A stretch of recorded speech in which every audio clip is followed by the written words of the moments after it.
Graça e paz. Dando continuidade ao nosso estudo sobre as 7 igrejas da Ásia, hoje nós vamos falar a respeito da igreja de Tiatira.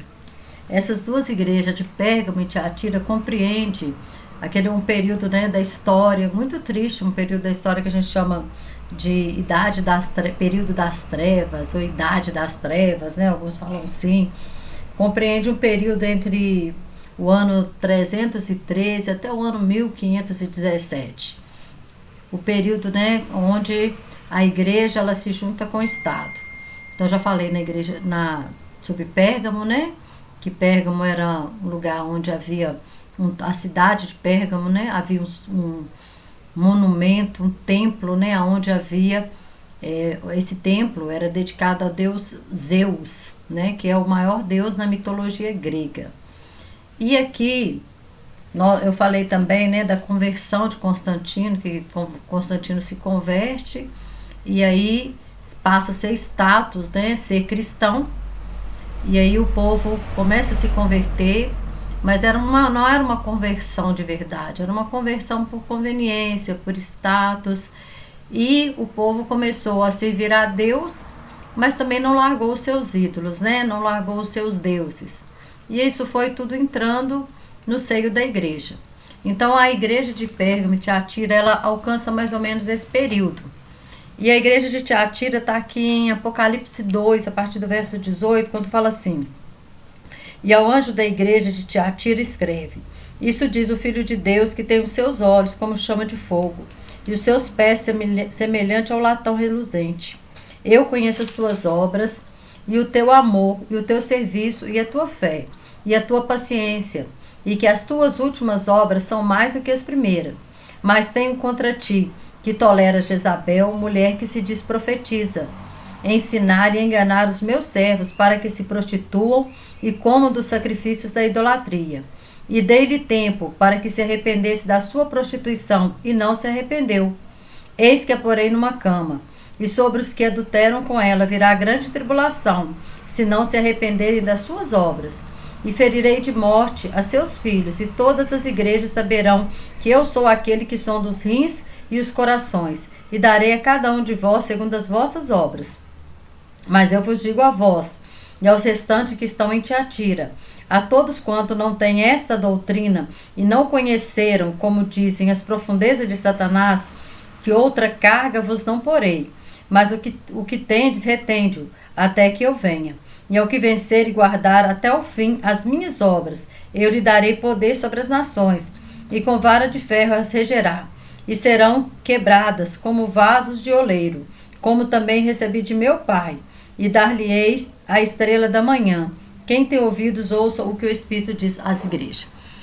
Então, Jesus Cristo agora ele está falando, né, de uma igreja. Nós falamos que na igreja já tinha entrado, né, duas situações perniciosas, que era a doutrina, né, dos nicolaítas, que primeiro fala que era a obra dos nicolaítas, que é ligada aos falsos profetas, a heresias. Depois nós falamos que já lá na igreja, né, de Pérgamo tinha seguidores, né, de Balaão, que seguiam as obras de Balaão. Qual que era o Balaão? Balaão fala lá em 2 Pedro 2,15 que ele amou o prêmio da injustiça. Balaão era um profeta, já falei, expliquei no outro vídeo, que foi pago por Balaque para amaldiçoar a nação de Israel. Como ele não conseguiu amaldiçoar, porque Deus não permitiu, ele pegou e aconselhou Balaque para que ele se prostituísse, para que os homens, né, os moabitas, as mulheres moabitas, seduzissem a nação de Israel. E a nação de Israel caiu na prostituição, e sobre eles vieram uma praga, muitos morreram, e acontece essa situação através do conselho de Balaão. Então, Balaão era um falso profeta, vamos assim dizer, porém ganancioso, muito ganancioso, queria dinheiro. E outra coisa, agora que Deus fala, nessa outra carta aqui, Jesus fala que nessa igreja agora entrou mais um ingrediente aqui. Mas tem contra ti que tolera Jezabel, mulher que se diz profetiza. Quem que foi Jezabel? Se você for lá em 2 Reis, a partir do capítulo 16, 30, até o 20, por aí, você vai conhecer a história de Jezabel. Jezabel era uma princesa, né? Filha dos Sidônios, princesa Sidônia, que casou justamente com quem? Com Acabe, que era um rei de Israel. E ela trouxe para dentro de Israel o culto a Baal. Ela trouxe a idolatria para dentro de Israel. E além dela trazer a idolatria, o que ela trouxe mais? Uma perseguição aos santos, porque ela matou muitos profetas de Deus. Ela perseguiu os profetas de Deus. Ela perseguiu o povo de Deus e instituiu na nação inteira o culto a Baal. E aí fala, né, das prostituições. Por que prostituições? Porque todo culto a esses deuses pagãos, eles terminavam com orgia sexual. Então ela era uma prostituta ritual, era uma prostituta cerimonial, que eles falam, né? Ali nas cerimônias deles, podia haver prostituição. Então ali havia prostituição, então ali havia adoração a esse deus Baal, que eles consideravam nele como um deus da fertilidade. Talvez por isso Deus não permitiu que chovesse, né? 3 anos e meio, para mostrar que Baal não tinha poder nenhum, que não era Deus nenhum. E também fazia sacrifício de crianças, sacrificava crianças, né, a esse Deus, sacrifícios humanos. E Jezabel, então, aqui está representando a idolatria que entrou, né, dentro da igreja. São coisas, né, são 3 elementos perniciosos agora que vêm para dentro da igreja. E aí ele fala assim, o que acontece nessa época? Eu falei para vocês que essa época compreende mais ou menos do ano 313 até 1517, ou seja, mais de 1 milênio de anos, que são chamados a Idade das Trevas. O que aconteceu? O imperador Justiniano reconheceu oficialmente em 533 d.C. a primazia eclesiástica do bispo de Roma sobre todas as igrejas. E no ano 538 d.C., entrou em vigor o edito Justiniano, que permitia condenar à morte os que não respeitassem os ensinos impostos pela Igreja Católica. Aí se você for olhar na história, né? A Inquisição, aquelas muitas pessoas que se falasse, por exemplo, eu virasse e falasse assim, olha, a minha vizinha aqui é bruxa. Aí ela era queimada na fogueira. Foi aquele período terrível, que houve aquela grande perseguição, né? E muitas pessoas morreram nessa época. Foi muitas mortes mesmo, através do quê? Da igreja. Aí o Senhor fala, né, que ele vai trazer o quê? Uma condenação sobre essa igreja. Eis que porém numa cama sobre os que adulteram com ela. A palavra de Deus aqui, muitas vezes quando Deus fala de adultério ou de prostituição, ele não está falando simplesmente de um homem casado que se deitou com uma outra mulher que não seja sua esposa.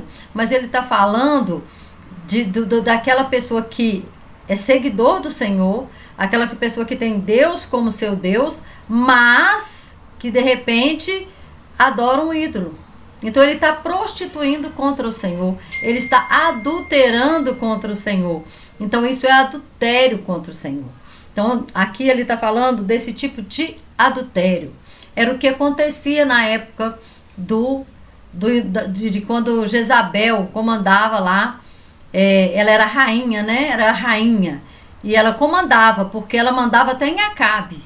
Ela tinha um espírito de manipulação, ela era manipuladora, ela manipulava toda Acabe e toda a nação, ao ponto de matar os profetas, ao ponto de instituir templos, né, a Baal, e praticamente destituiu Deus como Deus da nação e colocou Baal como Deus da nação. Tanto que chega no capítulo, né, acho que é o 17 ou 18 por ali. O que acontece? Elias vai e fala com Acabe assim, vamos ver quem é Deus, vamos propor nós vamos propor agora de reunir os profetas de Baal e todo o povo no Monte Carmelo. E lá, o Deus que responder com fogo, esse é Deus verdadeiro. E aí ele desafia os profetas de Baal. Os profetas de Baal ficam lá, né, clamando a Baal, se retalhando, e nada acontece. Até que Elias vai lá, repara o altar, porque o altar somos nós, é o nosso coração que precisa ser restaurado. O altar, então, ele é restaurado, e o que acontece? A nação de Israel, então, ela passa a reconhecer, porque quando o altar é restaurado, Elias deita a coisa mais preciosa que havia naquela época, que era a água, porque 3 anos e meio sem chuva, e Elias enche de água ao redor. E aí o que acontece? Deus responde com fogo, lambe a água, aceita o holocausto, responde, o povo vê que Deus era o Deus verdadeiro. Deus era o Deus verdadeiro. E agora acontece a mesma coisa aqui. O que acontece? O reino de Deus, a igreja do Senhor, o que aconteceu com ela? Ela começou lá no dia do Pentecostes. Bênção, né? Nós vemos a igreja crescendo, nós vemos que num discurso de Pedro 3.000 almas se converteu. Mas houve o que? A perseguição. Nós vemos aqui a igreja, né, de Esmirna, a igreja perseguida. Houve uma grande perseguição sobre a igreja, até que chega esse ano de 312, que depois de Cristo, que esse imperador Constantino se converte, entre aspas. E aí o povo começa a vir falar que é cristão também, cristão, mas era um cristão agora, cheio de idolatria, que trouxe todos os seus ritos pagãos para dentro da igreja, e a igreja se tornou isso. Toda essa confusão que houve. E aí, olha para você ver lá em Lucas 13, o verso 19, Deus fala assim, Deus compara o reino de Deus ao quê? Olha para você ver. Deus compara o reino assim, falando assim, 13 e 19. E dizia, o 18, aqui é semelhante o reino de Deus, e aqui eu compararei, é semelhante ao grão de mostarda, que um homem tomando o lançou na sua horta, e cresceu e fez-se grande árvore, e em seus ramos se aninharam as aves do céu. Um homem lançou, tá vendo? Um homem que lançou a semente. Aí quando nós vamos ver aqui em Apocalipse 18, Apocalipse 18 fala assim, o verso 2, e clamou fortemente, Apocalipse 18, 2, e clamou com grande voz dizendo, caiu a grande Babilônia, e se tornou morada de demônios, e covil de todo espírito imundo, e esconderijo de toda ave imunda e odiável, porque todas as nações beberam do vinho da ira das suas prostituições, e os reis da terra se prostituíram com ela, e os mercadores da terra se enriqueceram com a abundância de suas delícias. Ele está falando, né, que aqui vai chegar um dia do acerto de contas. Mas, né, ele está falando dessa Babilônia aqui. A Babilônia aqui significa esse império mundial contra Deus. Um governo, né?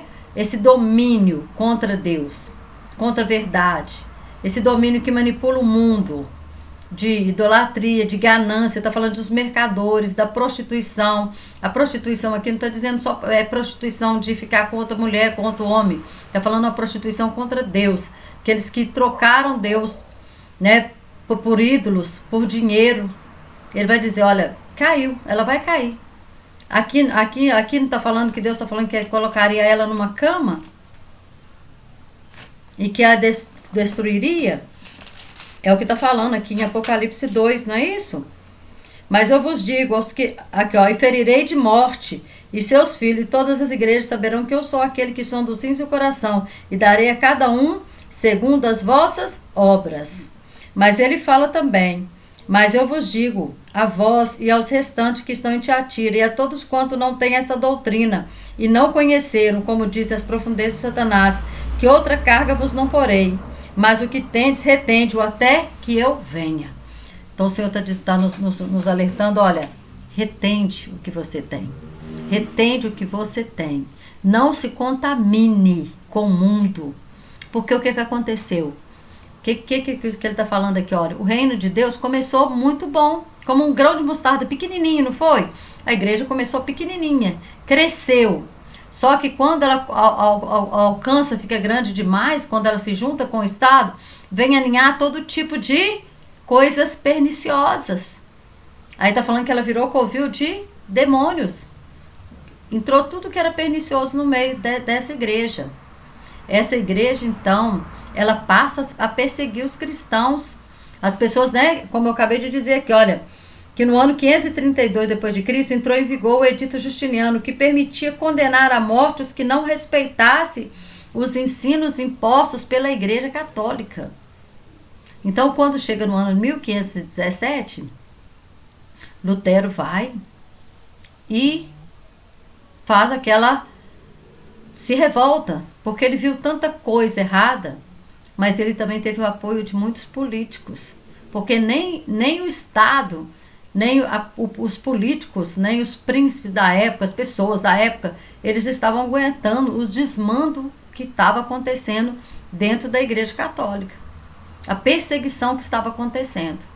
E aí, a partir daí, então acontece o quê? A reforma religiosa, ou a reforma protestante, né? Que às vezes as pessoas falam que nós somos protestantes. Não é que nós somos protestantes, é que Lutero protestou contra os desmandos da Igreja Católica. Não é que ele queria dividir, não é que ele queria que houvesse uma reforma na própria Igreja Católica, só que ele foi excomungado, né? E aí ele começou a traduzir a Bíblia, primeiramente no alemão, porque ninguém tinha acesso à Bíblia. As missas eram feitas em latim, ninguém entendia nada, ninguém sabia de nada. E ai de quem se levantasse, né? Como eu acabei de dizer, havia um edito que dizia que essa pessoa seria morta. Então a igreja mandava mais do que o Estado. Então esse é o período da igreja de Tiatira. E tudo isso, né, aconteceu nesse período, nesse grande período. Então, o tribunal eclesiástico, também chamado de Santo Ofício, instituído para julgar os crimes contra a fé católica, matou muita gente foi morta nessa época. Então, essa igreja de Pérgamo e Tiatira representa esse período. Espero, né, ter ajudado você a entender um pouquinho da Bíblia. Entender aqui agora, né, pelo menos dessas igrejas, quem são essas pessoas? Quem é o Balaão? É aquele que está representando a ganância. Quem é a Jezabel? A idolatria, perseguição aos santos. A prostituição, né, que é a idolatria, que é adorar outros deuses. Os nicolaítas, que são os falsos profetas, heresias que haviam, que entrou tudo, se aninhou dentro, né, da igreja.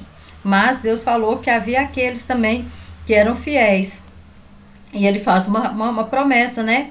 Ao que vencer e guardar até o fim as minhas obras, eu lhe darei poder sobre as nações. O Senhor já falou, né? Nós sabemos que quando o Senhor Jesus voltar na segunda vinda dele, ele vai trazer juntamente com ele a igreja que foi arrebatada. Porque a igreja será arrebatada antes da grande tribulação. Né? Há quem diga o contrário, né? Mas essa é a minha crença. Respeito, né, quem diga que a igreja vai passar. Respeito a opinião. A minha opinião é que a igreja não passa pela grande tribulação. E essa igreja volta para reinar com Cristo. Então nós temos o quê? Que perseverar até o fim. Aquele que perseverar até o fim, esse será salvo. Amém? Espero que esse vídeo possa ter te ajudado. E no próximo vídeo, né, nós vamos estar falando da quinta igreja, né? Que é a igreja de Sardes. Tá? Que Deus te abençoe poderosamente.